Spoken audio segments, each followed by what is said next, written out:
Kémy Séba s'enfonce dans les méandres judiciaires sud-africains. 1 mois et demi après son arrestation à Pretoria, l'influenceur se retrouve désormais sous le coup d'un deuxième mandat d'arrêt.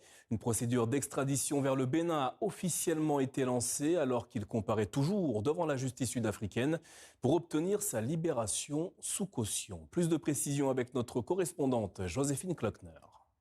Selon les avocats de Kémy Séba, c'est un agent d'Interpol qui l'a notifié du lancement de la procédure d'extradition après que le mandat d'arrêt émis par le Bénin a été approuvé et relayé par les autorités sud-africaines. Il est recherché par son pays d'origine pour soutien à la tentative de coup d'État en décembre 2025 et pour blanchiment d'argent. L'activiste anticolonial était pour le moment uniquement poursuivi pour des questions d'immigration en Afrique du Sud. Il a été, je le rappelle, arrêté le 13 avril dans un centre commercial de Pretoria, alors qu'il s'apprêtait, selon le parquet, à traverser illégalement la frontière avec le Zimbabwe voisin. Cela fait plusieurs semaines que Kémy Séba, ainsi que son fils et que son complice présumé, l'Afrikaner d'extrême droite François van der Merwe, comparaissent pour demander une remise en liberté sous caution.